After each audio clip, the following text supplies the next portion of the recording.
Verdade, imparcialidade. Começa agora o programa A Hora da Verdade. Apresentação: Carlos Frederico Gomes. Eu estava pensando do direito e do dever de votar. Porque no Brasil o voto é obrigatório, você sabe disso. E tem muita gente que questiona esse voto ser obrigatório. Porque votar antes de um dever é um direito. Mas eu estava me lembrando que milhões, mas milhões mesmo de brasileiros, milhões, irão votar domingo, muitos por obrigação. Outros vários, milhares, com dúvida. E milhões votarão com medo. Porque o que a gente assistiu nessa campanha é imoral, deprimente. Você tem a sensação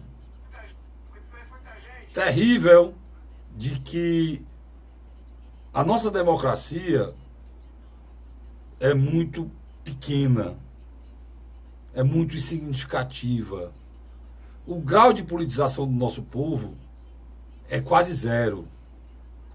A gente encara a democracia como se fosse luta de classe, luta livre, MMA, futebol, jamais destino de uma nação e de um povo. As pessoas que têm um mínimo de consciência, e essa consciência, me perdoem os senhores, já pensaram aí nos analfabetos, está ligada à questão educacional em relação ao grau de conhecimento tecnológico ou científico de ninguém, não. Está ligado a isso, não. Não está ligado ao grau de conhecimento cultural, não está ligado a nada disso, não. Está ligado à consciência política mesmo. Olha, as pessoas mais ricas desse país, as pessoas mais abastadas desse país, as pessoas com grande intelectualidade, pessoas que já são formadas, com pós-graduação, um mestrado, muitos até com doutorado, não estão se posicionando de forma errada, não. Estão se expondo de forma ridícula, errada, só olhando para o seu umbigo, para os seus interesses. Eu fiquei pensando na minha cabeça, e hoje eu tenho quase certeza, que os que votam de um lado estão votando para derrotar o outro. E os que votam do outro lado estão votando com medo que aquele volte. E dos dois lados só tem muita mentira.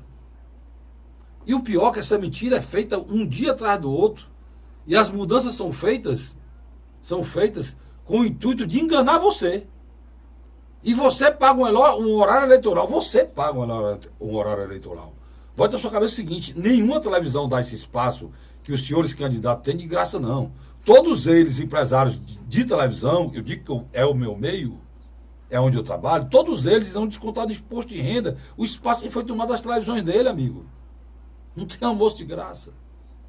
E sábado, quando os eleitores brasileiros forem dormir, para acordar domingo para votar, milhões irão cumprir a sua sina. A última pesquisa que saiu, houve uma mudança de percentual no Ibope de 2 pontos. O candidato Haddad, o Bolsonaro, perdeu. E o candidato Haddad não ganhou. Olha o número de votos brancos e nulos. Aumentou. Aumentar voto branco e nulo a 3 dias da eleição, isso é uma coisa maluca, cara. Nunca jamais vista. É o grau de decepção entrando dentro do eleitor brasileiro, pela sinuca de bico que for, e nós todos nos colocamos quando elegemos esses dois extremos para decidir a vida do povo brasileiro. Só resta uma coisa: fazer como o Goldman, do PSDB, resolveu apoiar o Haddad e disse que Deus me perdoe. E eu digo para você que Deus perdoe todos nós pelo que a gente colocou no segundo turno da eleição de 2018. Deus perdoe todos nós.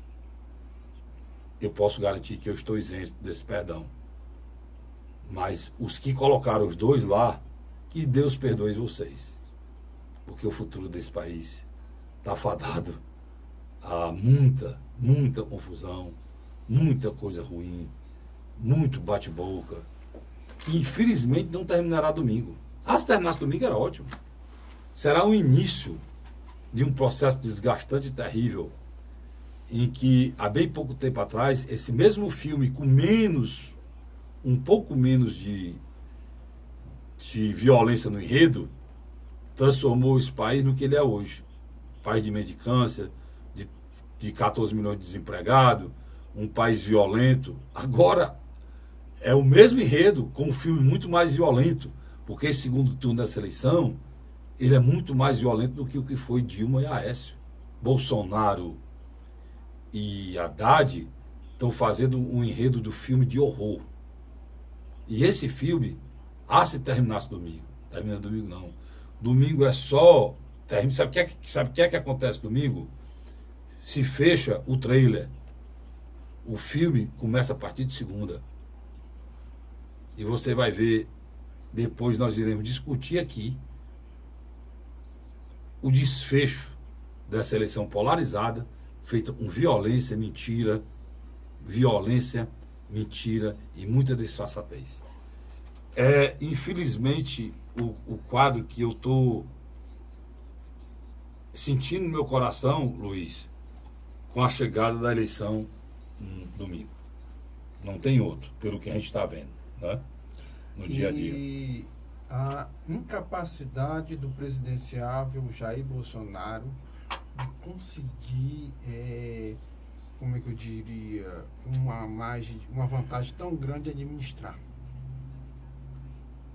É o que mete medo na gente. Se ele é incapaz de administrar uma campanha...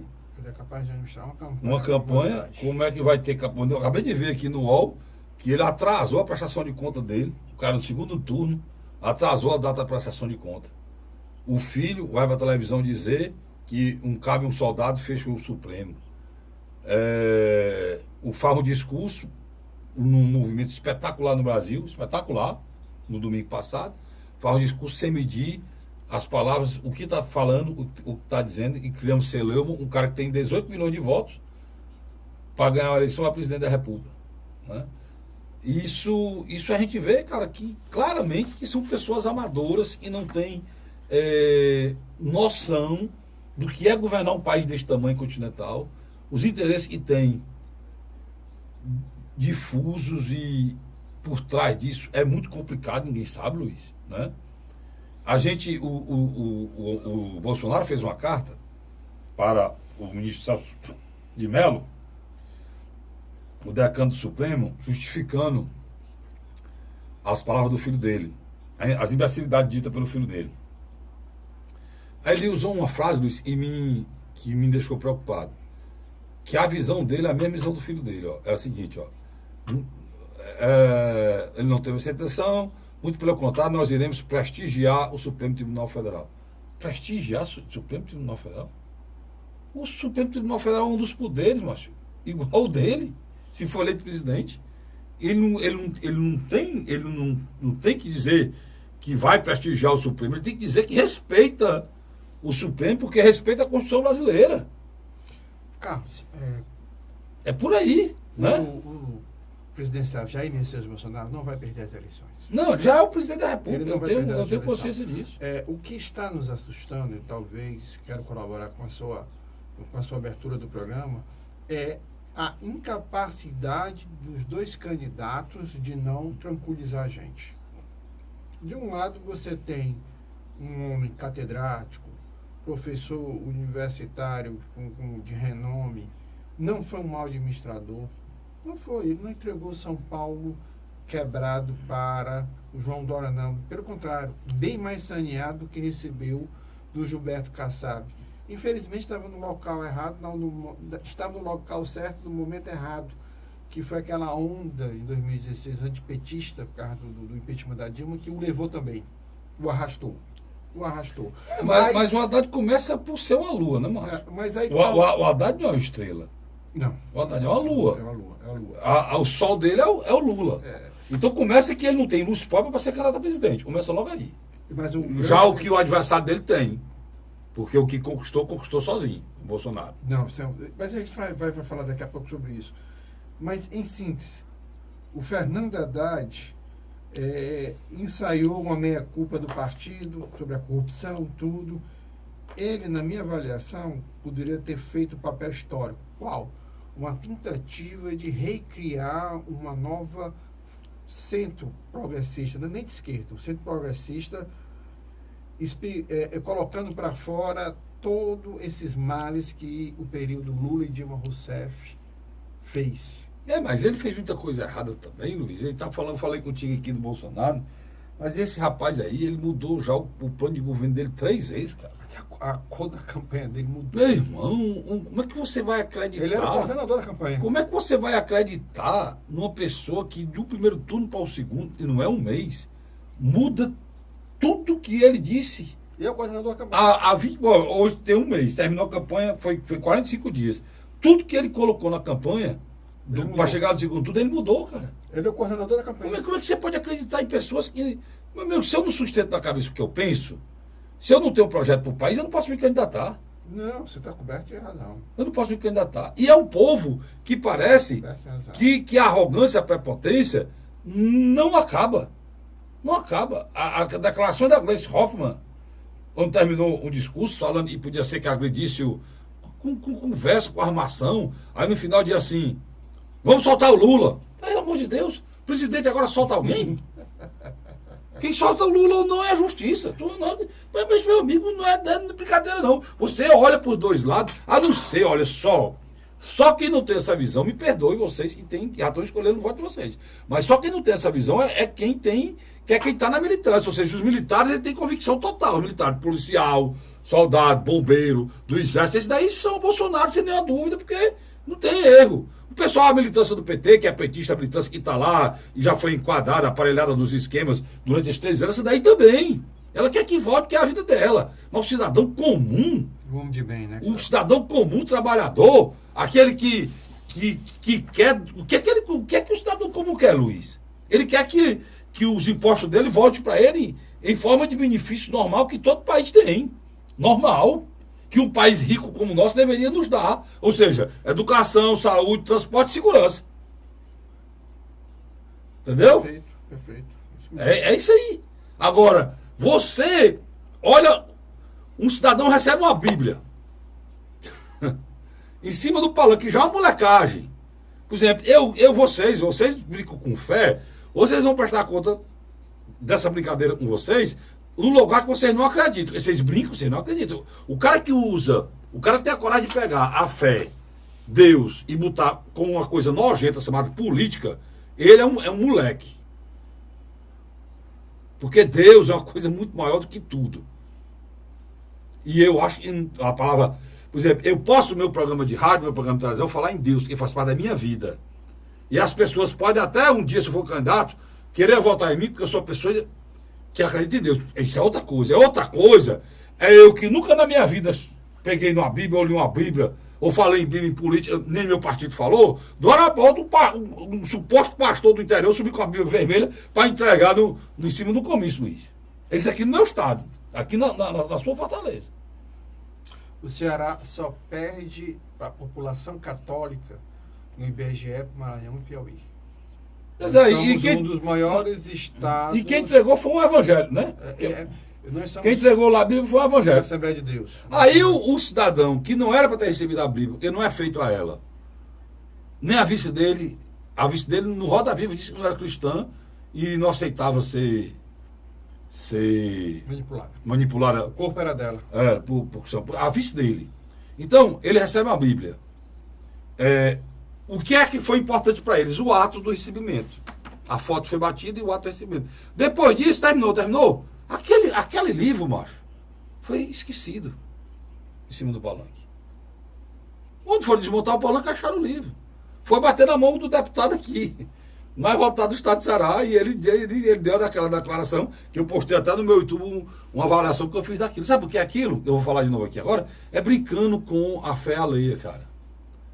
Brincando com a fé alheia, o deputado, que estava denunciando denunciando o abandono da Bíblia, falando em política, está errado. Ele acha que está certo e eu acho que está errado, né? Porque usou isso politicamente. E o presidente, que esqueceu a Bíblia lá, depois com a cara lavada, cara de tacho, veio dizer que roubaram. Roubaram o quê, rapaz? Roubaram o quê? Lhe deram um livro que não tem importância nenhuma para você, e se seus assessores são os irresponsáveis. O senhor devia ter vergonha, senhor Fernando. Se o senhor é igual a equipe do Bolsonaro, uma equipe dessa, cara. Uma confusão lá que estão dizendo que o cara não tem respeito à religião, o cara recebe a Bíblia, deixa a Bíblia rebolando lá, Luiz. E aquilo, na minha opinião, ficou muito feio com o Fernando Haddad. Porque sempre nós, o blogueiro que vai ser deputado estadual, em termos de potência de comunicação, é minúsculo em relação hoje a um candidato que está no segundo turno a nível presidencial. Quer dizer, o Fernando Haddad, na minha avaliação, como qualquer homem que tem uma série de assessores à sua disposição, teria entregado disso. Leva essa Bíblia aí, fica com você lá no hotel, você me integra. Eu quero levar... E pegar a Bíblia na mão, macho. Recebe a Bíblia, pega... Você que é candidato a presidente, pode andar na mão, não? Pode. Receber a Bíblia com a Bíblia na mão, isso aqui é uma coisa importante, pode alguém tomar e dizer que eu rebolei. No meio da confusão que ele está, nem a preocupação de uma coisa daquela não ser usada, Luiz. Não, você está coberto de razão. Eu tenho a impressão que a Manuela Dávila, quando recebeu a hóstia, deve ter estranhado não ter sal. Porque ela nunca comungou na vida dela. Aí foi comungar por questão de você para isso me dar nojo. Isso me dá nojo. Sabe por quê? Porque eu imagino que esses caras pensam que eles estão num país coberto de imbecis. Só pode ser, macho. É um país de imbecis, de eleitores imbecis. E de uma hora para outra, o cara muda uma maneira de ser, bota outra maneira de ser e acha que todo mundo vai acreditar. Aí, deixa eu lhe fazer uma parte aqui. Bolsonaro fazia uma rata dessa. Bolsonaro recebia a Bíblia, tenho certeza que ele não deixaria lá. Claro que não, no Luiz. local. Claro que não. Isso aí é. Estou só lhe dizendo que por quê? Na minha avaliação. Ele menos, que ele fala Deus acima de tudo, na própria coligação dele. Aí que eu quero dizer, o ponto que eu quero chegar. A tentativa de Fernando Haddad dialogar com um eleitorado mais conservador só demonstra a incapacidade dele de conseguir interagir. Ele é muito ruim. Dele e do partido dele. Sem dúvida. Quando aquele funkeiro, lá no evento do Rio de Janeiro do Partido dos Trabalhadores, repetiu praticamente as mesmas palavras do Cid Gomes, mas em outros termos, foi vaiado também, né? Mas é verdade. O Partido dos Trabalhadores... Precisa voltar para as bases para conversar com a população que elegeu ele. Ele disse no final. E já que tu tocou nele, eu vou dizer uma coisa para você aqui. As pessoas estão reclamando que essa campanha, os valores sociais, né, familiares, estão dando tom na campanha. Mas por que estão dando tom na campanha, Luiz? Porque, Luiz, o problema é o seguinte, não é a questão que o cidadão agora, para você ver a sinuca de bico que a gente está metida, que o cidadão agora resolveu impor a vontade religiosa dele, não. Não teve nada disso. Os evangélicos receberam se insurgir para impor a vontade deles. Existe o fundamentalismo religioso no Brasil. Não tem nada disso. O que essa reação da população brasileira é uma reação clara de uma ação feita por pessoas do governo petista durante 13 anos que incentivaram o Luiz e deram força para grupos radicais anti-religião, com pensamentos libertinos sexuais, que foram potencializados. Você não está falando de liberdade sexual, não. Você está falando de libertinagem. Libertinagem sexual, que foram potencializados, inclusive com recursos financeiros, para agredir, para ferir, para impor o pensamento deles diante de uma comunidade que tinha a sua tradição normal de nascimento e vivência. É só isso. Sendo claro, o homossexual existe nesse país desde o dia que Cabral chegou aqui. O homossexualismo existe desde o tempo do Homero. Não é, Luiz? Lá no tempo lá do cavalo de Troia, lá no tempo de Euclides, no tempo de Aristóteles, existia o homossexualismo. Às vezes até mais forte do que hoje, né, Luiz? Agora, irmão, lá eles não peitavam quem não pensasse assim, não. Achando que todo mundo é hipócrita. A hipocrisia existe em todo canto. Então você não pode impor o seu pensamento. Por que existe a questão religiosa hoje? Porque é uma reação, cara. É uma reação às pessoas que vão para a igreja, quebra as imagens de quem tem conhecimento, defecam em cima de imagem, urinam em cima de igrejas, afrontam ao pensamento dos outros, que eles não aceitam mais que isso continue. A liberdade religiosa das pessoas tem que ser preservada.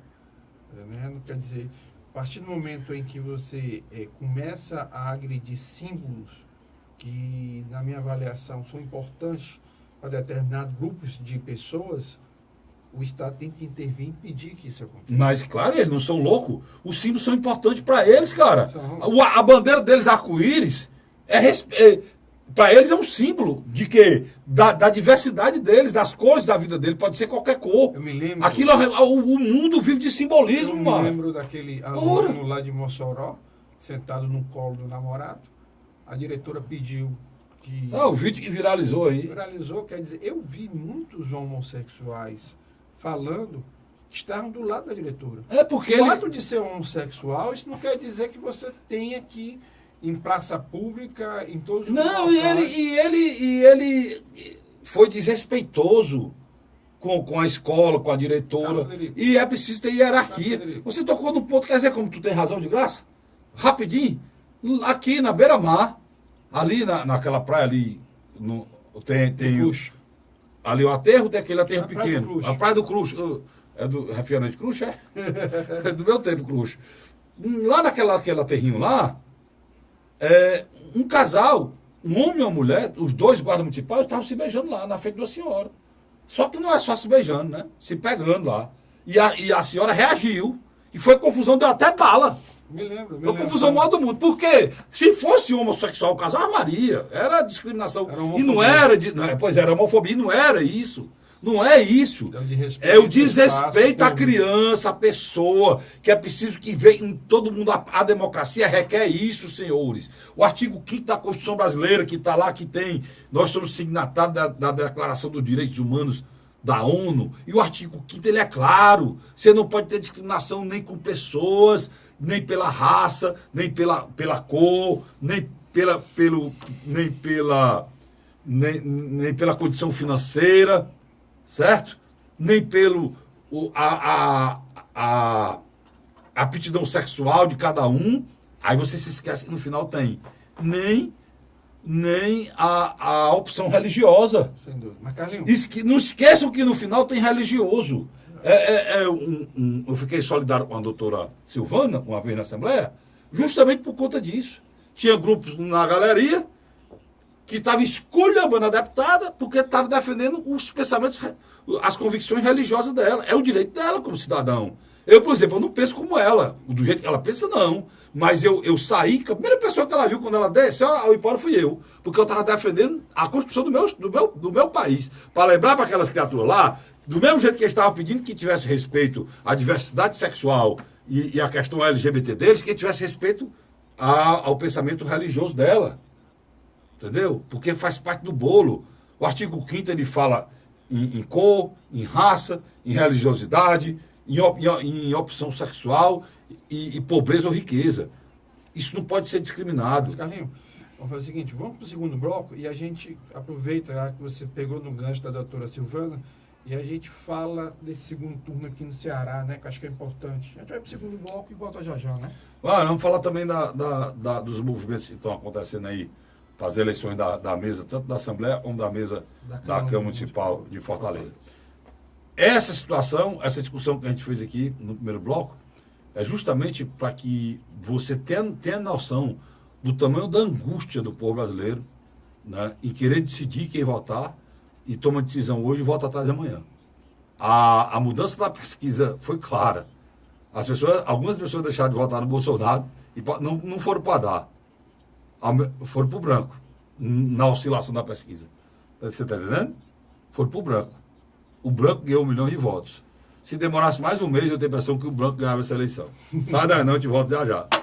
A Hora da Verdade.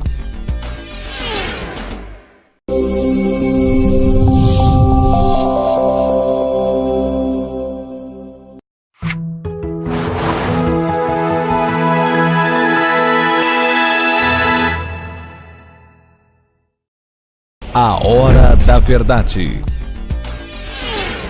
Estamos de volta com o segundo bloco do seu programa, do meu programa, do nosso programa A Hora da Verdade, na sua TV+, canal 15 da Multiplay, na sua Litoral TV, canal 5 da NET. Luiz. Você não erra mais, né? É Litoral TV. Mas quando eu chego aqui, essa mesma coisa eu faço lá na outra, né? Lá na outra são 2 televisões também, e a mesma coisa lá na outra, né? E às vezes troca. Às vezes troca, mas demora pouco. Dá confusão boa, né? Deixa eu lembrar aqui. Cara, você estava falando aí da doutora Silvana, e aí eu me lembrei que é interessante. Adentramos ao segundo turno e houve uma união muito forte entre os membros eleitos do Partido Social Liberal, partido do Jair Bolsonaro, e os membros do PROS, partido da qual faz parte o deputado agora federal eleito, Capitão Wagner, que ainda está no mandato de deputado estadual. Você tem lá pelo PSL Heitor Freire, eleito deputado federal. Você tem o rapaz que foi eleito com a votação estrondosa. E o nosso amigo, delegado Cavalcante. Desse outro lado, você tem o senador eleito Luiz Eduardo Girão. O Vitor Valim, que saiu federal para o Vitor Valim ainda está no PROS. Está no PROS. Mas o André não está no PROS, não. Não, eu estou falando que o pessoal, eu disse que o André e o menino são do PSL. O André e o Freire, Heitor Freire é do PSL. Junto com o delegado Cavalcante. Assim também como do PROS é o senador Luiz Eduardo Girão, Vitor Valim, deputado estadual. Sim, mas você quer chegar aonde? Diga aí. Não, houve essa junção. Eles estão trabalhando em conjunto. Essa é a nova oposição do Estado do Ceará. Eles estão trabalhando em conjunto. Aí o que é que você vê?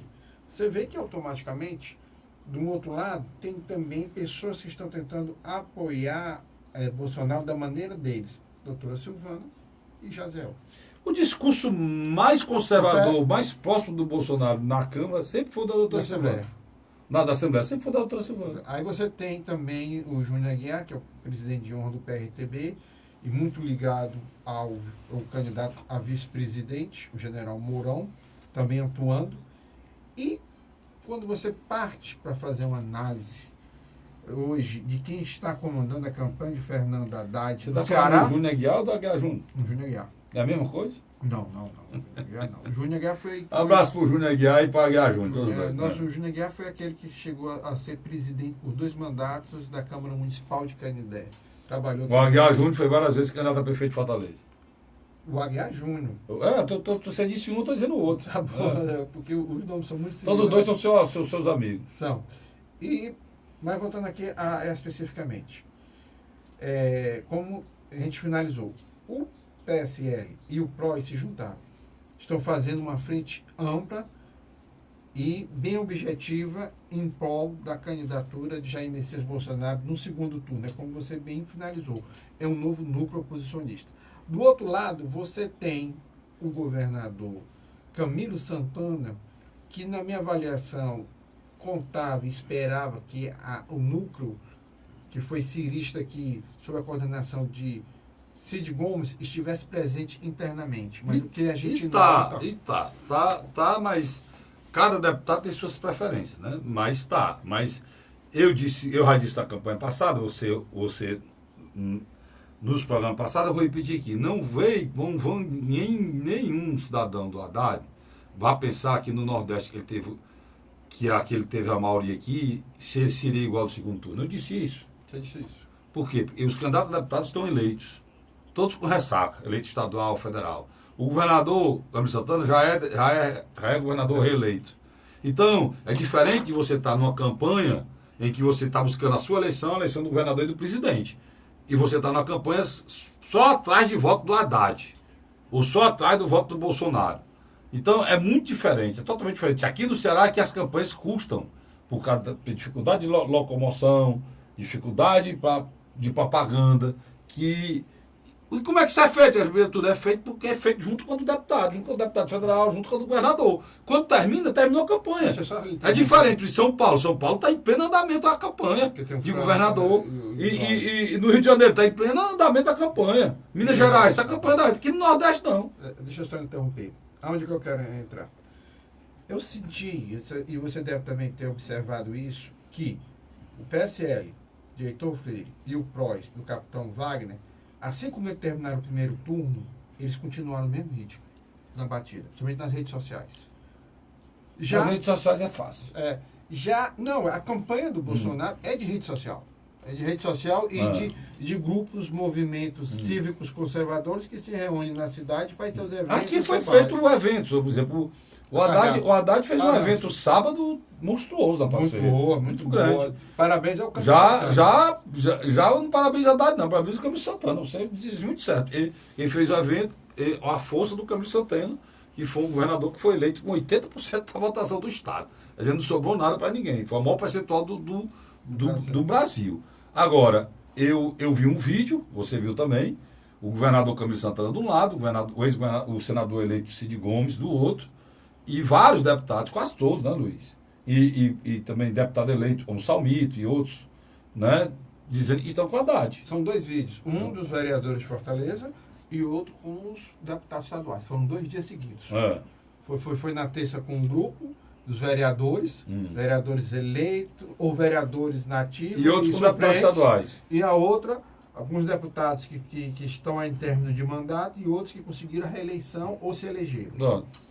E justamente para continuar. Isso é importante também para o Cid, que depois que o Cid Sincero, não, o nome dele agora é o Cid Sincero. O Cid Sincero, depois que ele disse as verdades e ele falou na reunião do PT, ele ficou difícil, né, a convivência. Então ele está aproveitando, fazendo o máximo que ele pode, né, para ajudar dentro do pensamento. Dentro desse pensamento. A campanha de Jair Messias Bolsonaro, ela está investindo literalmente aqui no Ceará em rede social.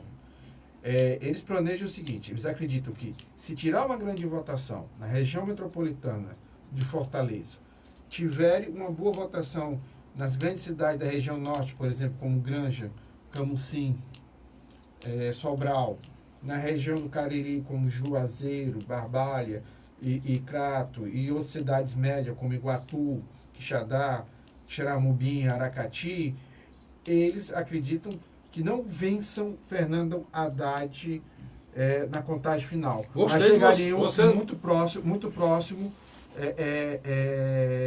da votação do Fernando Haddad de Ceará. Em síntese, para eles é uma vitória se a votação não ultrapassar 10 pontos de diferença. O Luiz está próximo do deputado Romeu de Guerra, que é o dono lá de Granja? Conheço. Você é próximo dele. Ele disse cidade grande, não é cidade média mais, não é cidade grande, não. Aí querendo agradar o Serginho Aguiar, o Romeu de Guerra, presta atenção. Mas eles estão meio. Não é bom convidar dois na mesma mesa. Não, na mesma mesa não. Você botou 2 cidades médias aí, com 2 cidades grandes, tamanho de Sobral, né? A cidade média, como Quixadá, Xaramubim, né? Granja e coisa. Agora, deixa eu falar outra coisa. Nós estamos agora, nesse final de ano, depois de domingo agora da eleição, nós teremos a conversa depois da eleição do candidato a presidente, dos governadores que faltam no Brasil, vai virar agora para as mesas do Senado, a mesa da Câmara Federal e a mesa da Assembleia Legislativa do Estado do Ceará, também a mesa da Câmara Municipal, que são assuntos falados aqui, vai virar só isso a conversa. E na Assembleia já tem alguns nomes flutuando, né, o Luiz? O que se fala na Assembleia é muito forte, possível candidato a presidente, tem um líder do governo atual, que é o Evandro Leitão, é um dos nomes muito fortes. O nome do vice-presidente da Casa, Tim Gomes, também é um nome muito forte. O nome do próprio presidente, que já está no quarto, terceiro mandato de presidente da Assembleia. 6 anos. Está pleiteando ir para o 4º mandato de presidente da Assembleia. Seria uma coisa inédita na história da Assembleia. Acho que na história toda da Assembleia, né? Com certeza. Na história toda da Assembleia. Também continua no Os 3 mandatos já é fato inédito. Tem o nome do Sérgio Aguiar, que foi candidato na eleição passada. Vocês se lembram aquela confusão que a gente conversou aqui da divisão da base do governo, né? E tem também o nome de José Sarto, e sempre é falado quando chega a eleição da mesa. São esses, Luiz? Ou tem, Não. você acrescenta mais alguém aí? Você falou todos aí que estão. Vamos primeiro para o líder do governo. O Evandro Leitão, na minha avaliação, é o mesmo processo do Roberto Cláudio. Se não houver consenso entre as outras candidaturas, ele é um nome que poderá ser tirado diante da cartola, para apaziguar a casa. Eu já penso diferente. Eu acho que ele pode sair com uma apaziguar a casa, mas ele pode com certeza também compor a mesa. Porque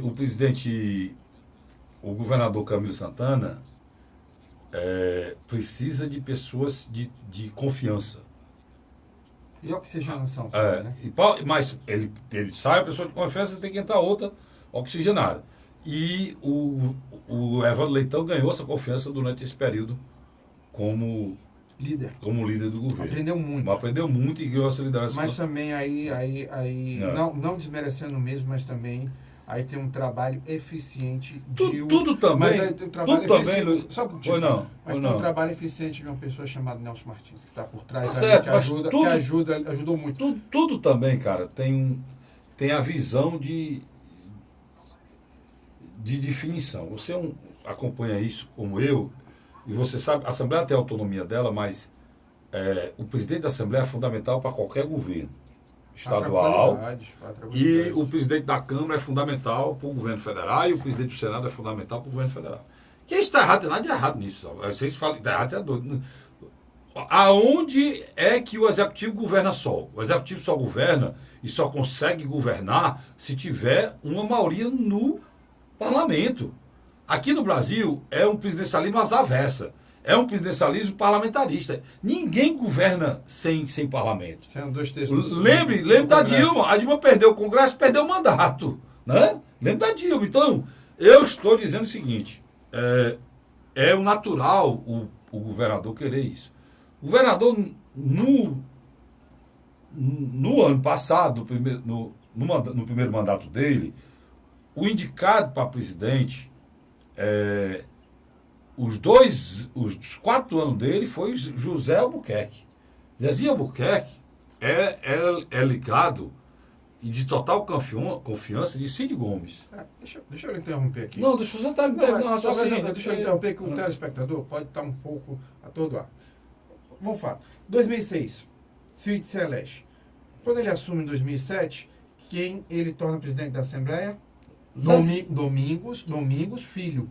Domingos Filho. Mas o segundo mandato... Não, tudo bem, mas Domingos Filho fica no Bienal 2007, 2008, e 2009, 2010. Reeleito. E vai para ser candidato a vice-governador. Cid foi reeleito. Aí, 2011, 2012, eles colocam um candidato para apaziguar a casa, que é o Roberto Cláudio, que se torna depois prefeito de Fortaleza. E quem entra? Zezinho Albuquerque. Pronto, Zezinho Albuquerque pega os 2 últimos anos do Cid, 2013, depois de reeleito, e pega os 4 anos do Camilo. É isso que eu estou querendo dizer. Que há um detalhe. Quando ele pega 2015, 2016, a partir do momento em que ele foi preterido como não candidato ao governo, ficou acertado essa permanência.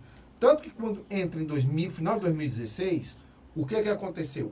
Houve uma briga interna na base, na qual o Sérgio Aguiar dizia que era uma eleição onde poderia e se deveria ter uma renovação da mesa. Inclusive foi prometida a renovação. Não houve por decisões do Cid. Decisões do Cid que levaram a não acontecer. Aí que é importante... Por exemplo, quando houve a briga, surgiu ali o Roberto Cláudio. Isso você está falando no final de 2010. Pronto. Mas o Sérgio Aguiar ali já foi... Preterido. Entendeu o que eu estou querendo dizer? Eu estou concordando com você. Qual era o problema? Era entre o Zezinho... Hélio Landim e Sérgio Aguiar. Já era problema. O Zezinho e Sérgio Aguiar. Sai quem? Roberto Cláudio. Quando termina essa confusão, aí vem a vez do Zezinho. Né? Depois da Roberto foi Zezinho? Zezinho. Aí você estava contemplando aquela criatura. Depois o Zezinho foi contrapado de novo porque não foi indicado como candidato ao governo.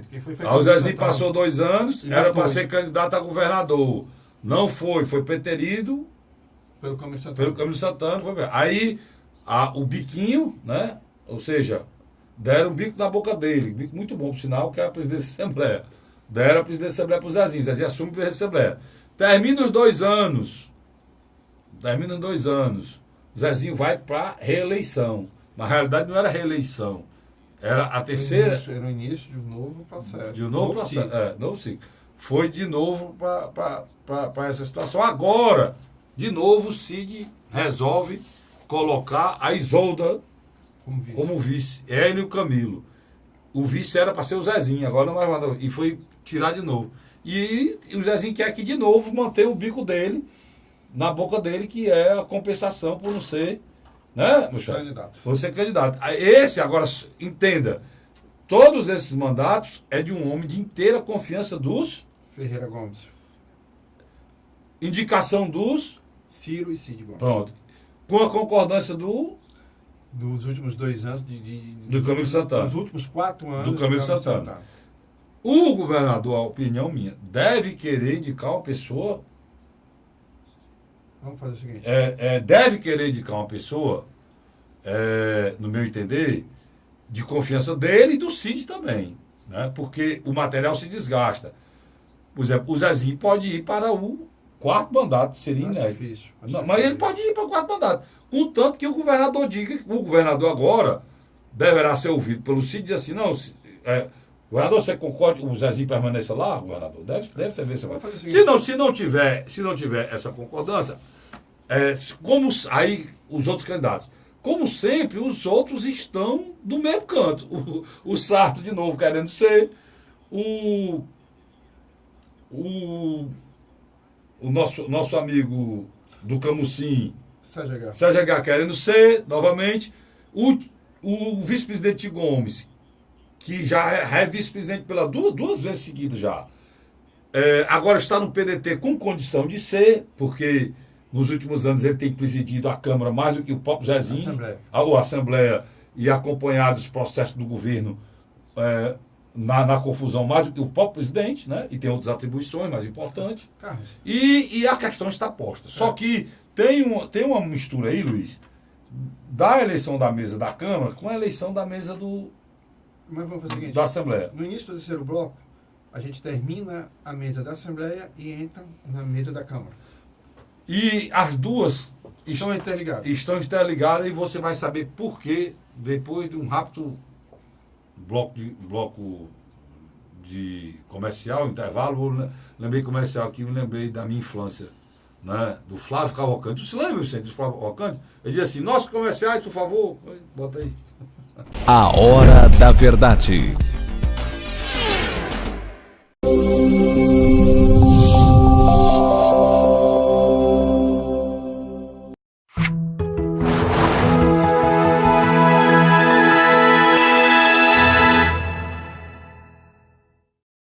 A Hora da Verdade. Estamos de volta com o terceiro e último bloco do seu programa, do meu programa, do nosso programa A Hora da Verdade, na sua TV Mais, canal 15 da Multiplay, na sua Litoral TV, canal 5 da NET. Errei, Vicente? Errei não, Vicente. Não é mais não, mas tem negócio de TV Litoral não, é Litoral TV, canal 5 da NET. Deixa eu dizer uma coisa aqui, cara. Eu falei na história da Câmara e da Assembleia, estou interligada, porque o deputado José Sarto, que é um homem de confiança do Ferreira Gomes também, igual o Zezinho. 7º mandato. Está no 7º mandato e é um... 94, 98, 2002, 2006, 2010, 2014 e agora 2018. Pois é um desejo dele, um sonho dele ser presidente da Assembleia há muito tempo. Só que durante esse período ele ainda não conquistou. Mas o irmão dele tem um sonho também, que é vereador de Fortaleza, de ser presidente da Câmara, e que também está na mesma situação, né? Várias vezes o nome do irmão dele foi cogitado e nunca deu certo. Mande um abraço para o Pídio Nogueira, nosso amigo. E parece que agora o doutor Pídio Nogueira gosta muito de cantar e tocar violão. Diga a ele que estamos abertos. E médico, que é uma pessoa muito caridosa, gente muito boa, por sinal, que eu tenho amizade, tenho conhecimento e respeito há muito tempo. Amizade eu não tenho, não. Conhecimento e respeito há muito tempo por ele. Parece, no meu entender, tudo indica que será o candidato do Salmito e do Roberto Cláudio lá na Câmara Municipal de Fortaleza. As informações, e eu pude obter aí, tá certo? A afirmação segura que eu tenho é que o prefeito Roberto Cláudio e o presidente Salmito terão um só candidato. Essa é uma informação segura que eu tenho. Que eu obtive de um dos dois. Eu não sei qual foi, não. Um dos dois me disse Agora isso. posso fazer igual. Um dos dois me disse isso. Garrincha? Depois não. Tem que combinar com os russos, né? Tudo bem. Só que lá na Câmara, diferente da Assembleia, as eleições são muito mais tumultuadas, isso antes da Assembleia. Muito mais complicado. Muito mais complicada.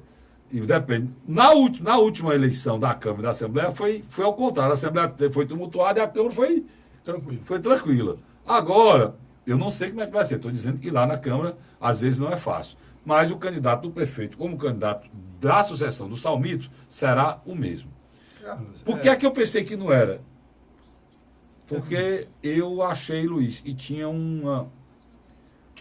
aí um afastamento dos dois, por causa daquela questão do alvará, né? A questão do alvará e a questão da própria disputa eleitoral mesmo, que o Queiroz, candidato do prefeito, se nos bastidores tinha uma certa disputa, né?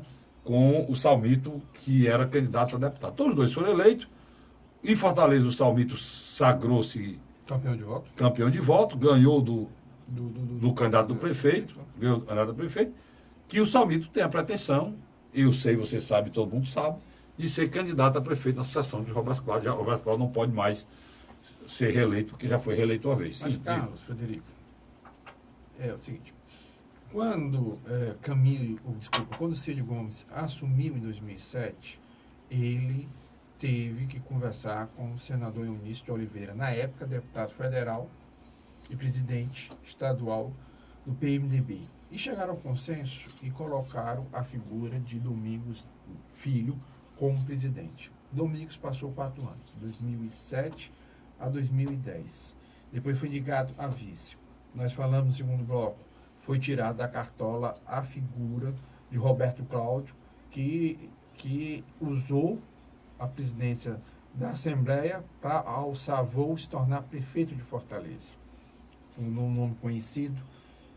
E depois foi colocado Zezinho Albuquerque. Como nós colocamos no bloco anterior, quando Zezinho Albuquerque não saiu candidato em 2014, foi acertado o retorno dele. E Camilo aceitou. Depois houve uma disputa interna, porque Camilo, em 2016, permitiu que a eleição fosse entre os candidatos do PDT. Porque, na realidade, o Sérgio Aguiar não foi candidato nas oposições, não. Ele conseguiu arregimentar ele era o candidato do PDT com apoio da oposição. Né? E da outra vez, o primeiro vice-presidente não foi candidato, que tinha número para ser candidato. Eu ia entrar nesse ponto. Porque não era do PDT. Mas o Carlinhos está falando, só para o telespectador compreender, o que o Carlinhos está querendo dizer. Em 2014, quando terminaria o primeiro mandato do Zezinho Albuquerque, a figura do vice-presidente Tim Gomes tinha a maioria dos votos dos deputados, ou na realidade, a maioria da indicação tinha dos preferência para ser o sucessor de Zezinho Albuquerque. Mas houve essa questão que a cúpula decidiu. Partidária, que era do PDT. Mas mais especificamente Ciro e Cid decidiram que era interessante a permanência do Zezinho. Os deputados acataram. E também a questão regimental, que o partido que tem maior número de deputados deve ficar ao presidente. Porque eu tiro o PHS. Pronto. Mas já em 2014, 2016, o Sérgio Aguiar não aceitou essa indicação vinda de cima para baixo. É por isso que eu acho que o Sérgio lavou, depois que ele voltou atrás, voltou ao leito do Rio, lavou a roupa suja. Nunca abandonou, né?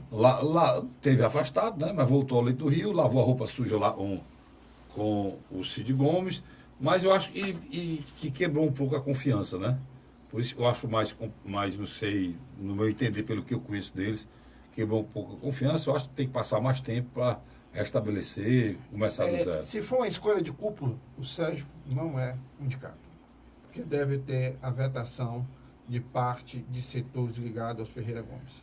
Isso para mim, não no caminho. Mas eu acho que ele não porque quebrou um pouco a confiança, né, Luiz? Natural. E ele sabe disso. Ele sabe disso. Mas aí, por exemplo, pode ser hoje, mas daqui 2 anos já pode estabelecer. É um nome tradicional, um cara tem o respeito, a amizade de todo mundo. Qual é a minha opinião pessoal hoje da Associação da Assembleia Legislativa? Primeiro, eu não acredito que será um nome indicado de Cid Ciro. Abertamente, eu vou até escrever sobre isso. Eu acho que o último presidente indicado por Ciro Cid na Assembleia foi Zezinho Albuquerque. Eu acho que Camilo vai consultar os seus pares, lógico que vai se aconselhar com Ciro e Cid e vai escolher um nome que contemple a todos. Aí, na minha avaliação, eu acho que tem 2 nomes que estão concorrendo em pé de igualdade. Um é Tim Gomes, que saiu do PHS, se elegeu no 3º mandato agora pelo PDT. Então, o que quer dizer? Já era um candidato competitivo, mas infelizmente não podia ser indicado, porque se dizia que ele não era do PDT, que ele era do PHS. Esse empecilho agora foi tirado.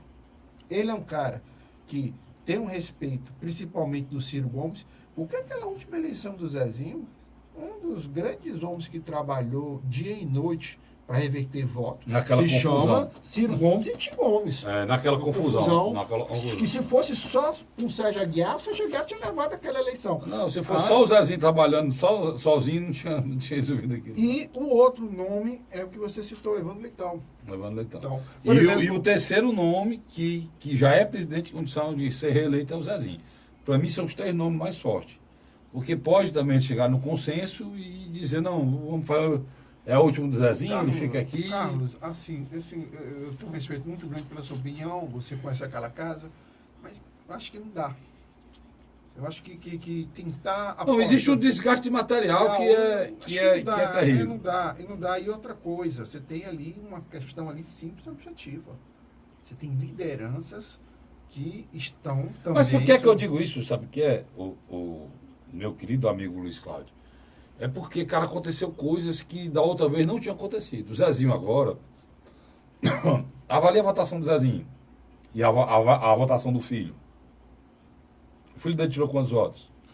Mais de 100 mil votos para deputado federal. 130, não? Não menos. Foi por aí. O AJ. O AJ. O Zezinho tirou o quê? 70, foi? 70. O Zezinho era para ter tirado a votação muito próxima da do filho. Não tirou por quê? Porque ele ajudou alguns deputados. Então, da outra vez a gente não tinha feito isso não. Da outra vez ele fez isso não. Ele fez agora. Como é que ajuda? Ele tinha pessoas que eram ligadas a eles, ele cedeu para eleger alguns deputados que já estavam com ele, justamente pensando nesse momento agora. Porque quando o Zezinho, quando foi decidir a questão desses apoios, o Zezinho já sabia que ele não era candidato a vice-governador, né? E tinha O Bruno, filho do Vanderlei, entrou nesse esquema. Não, o Bruno Pedrosa entrou. Bruno Pedrosa tirou mais de 40 mil votos, meu irmão. Foi graças 47 mil votos. Mais de 7 mil votos. Foi o 18º colocado, entendeu? Então, só deu o exemplo dele, mas tem vários outros que receberam. Muito ajudado pelo Zezinho. Vários outros. Então, ele tem a preferência desses deputados, né? Uma confiança desses deputados em relação a essa eleição, né?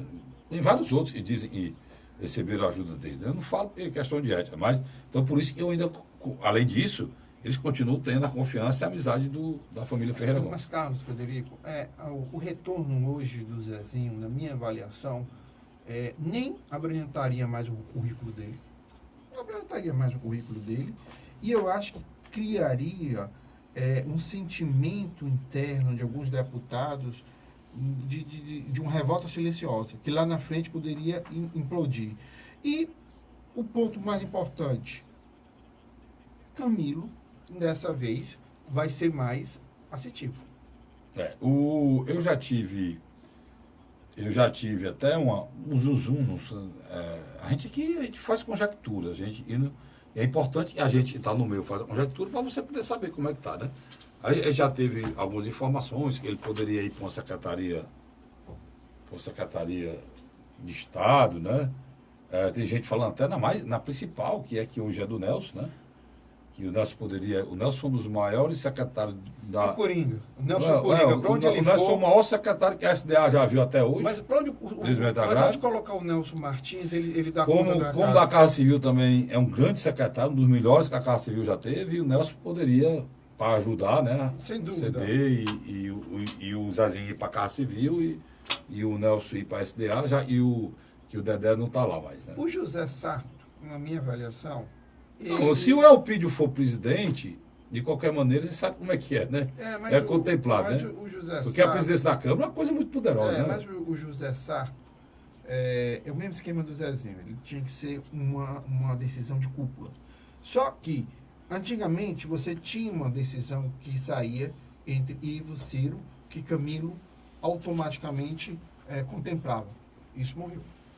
Na minha avaliação, Camilo sabe que precisa de um aliado para quando ele sair do governo e for candidato ao Senado, que trabalhe junto com ele. Então você está colocando, e o candidato a presidente, esse agora vai passar 2 mandatos, né? Eu acredito. Então, por isso que eu acho que Evandro e Tim Gomes são os nomes do campo pessoal do Camilo mais próximo dentro do PDT. Um porque foi líder e o outro porque, além de amigo pessoal, o Tim se tornou um dos principais conselheiros de Camilo Santana. Não, mas além de tudo, os principais projetos do governo do Estado, ele tem conduzido na Assembleia, como conduziu o de hoje. O que foi votado essa semana, o que foi votado semana passada. O telespectador, às vezes, quando a gente fala assim... Pois é, a questão do Porto de Roterdã, a questão do aeroporto Hub. Só um segundo. É porque o telespectador não está compreendendo. Porque o Carlinhos quer dizer o seguinte. Como vice-presidente, o Tim Gomes, literalmente, pega mais de 80% das sessões. É ele que comanda. E as votações principais, o próprio é que vai para a mesa e, às vezes, coordena junto às bancadas. É mais difícil, as votações mais difíceis. É isso que você quer dizer. Porque nada na Assembleia, apesar de ter maioria, é fácil, é complicado, é difícil. Tá? A Assembleia, desse mandato, notabilizou-se por pessoas muito aguerridas, tipo Roberto Mesquita e muitos outros lá que conseguem... Agora, Carlos... Capitão Wagner, a oposição muito boa, muito forte. O problema do prefeito Roberto Cláudio, que está em final de festa. Ainda falta muito da festa. O problema do prefeito Roberto Cláudio é que ele não tem acertado nada, né? Ele perde uma eleição, ele escolheu um só candidato, que foi o Queiroz. Centralizou o fogo nele. Centralizou tudo nele, ele ganha a eleição, mas perde para o Salmito, de Fortaleza. O federal, ele só tinha um federal, que é filho do vice-prefeito. O vice-prefeito saiu desgastado, desmoralizado. O homem tirar 200 mil votos, lançou o filho tira... 270 mil votos. O filho tira menos de 50 mil? 50 mil? 50 mil. 50 mil votos, para quem tirar 200 mil. Quer dizer, e é um homem desgastado. E se o Moroni tinha sido candidato nessa eleição, era candidato para tirar muito mais, porque foi uma eleição que a segurança pública foi presente. E tem um detalhe. E junto com ele estaria hoje no partido do PSL. Só entre nós dois aqui. E o mundo todo ia assistir. Mas só entre nós dois aqui. Eu não sei. Roberto Cláudio tem que fazer 2 coisas com urgência. Aquele núcleo da coordenação política. Ele não vai fazer nada, Luiz. Se ele não mudar. Não muda nada. Se ele não mudar, porque eu vou. Já passou 4 anos, faz remangar de mim de você. Passou 4 anos, não mudou. Foi para mais 2, agora não mudou. Ainda por cima, agora, a MC é uma coisa vergonhosa, imoral, gritante. Olha, você, prefeito, não precisa de MC para multar ninguém, não. Porque o mais difícil de Fortaleza é você andar em Fortaleza uma quantidade de pardal de coisa que tem, você não levar uma multa. Se você conseguir fazer isso num ano, você é um monstro. Você é o melhor do mundo, se você conseguir. Aí bota aqueles arrogantes multando. E as pessoas que dirigem a MC, pelo amor de Deus. Olha, o Camilo, é mais fácil o Camilo pegar alguém próximo a ele e colocar na presidência. Eu não vejo essa mesma facilidade com o Roberto Cláudio. A gente vai discutir isso no próximo programa. Eu acho que o Roberto Cláudio vai ter muita dificuldade e existe dentro da Câmara hoje um ressentimento muito grande de vereadores da base. Teve muito desgaste. Aquele desgaste do Alvará, que fizeram os vereadores votar e hoje estão sendo culpados. Muitas das coisas que acontecem também com o trânsito, Fortaleza, indústria de multa, os vereadores são culpados. Porque isso é votado na Câmara. Se eu Castilho, que sonhar em ser vereador um dia, que me candidatar a vereador com um projeto de ir para lá e não aceitar mais o que a MC faz, muda, meu irmão. A MC é uma autarquia votada pela Câmara. Os vereadores têm que se tem que se colocar, Luiz, na responsabilidade deles. Eles ficam muito ausentes, como se a responsabilidade desse desmando fosse só do prefeito. E não é, né? E não é. É por isso que a gente precisa. E a questão do alvará, só para encerrar. O alvará foi proposta do prefeito, agora com a anuência da Câmara. A Câmara votou, Luiz. Votou.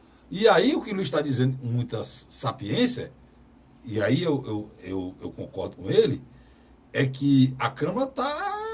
Eles estão desconfiados, porque o que fizeram com ele em relação aos alvarás. Fizeram ele voltar uma coisa e que eles levaram o desgaste todinho, né, Luiz? E eles não vão aceitar levar desgaste de novo com um nome que não atente, né? Você está querendo dizer isso. E que não... Tem um grupo lá de 14, né? E surgiu lá, depois a gente fala sobre isso, tá bom? Depois Isso de 14 aberto, fora os silenciosos. Fora os silenciosos. Obrigado você, assinante. A gente volta na próxima semana, se Deus quiser. Até lá.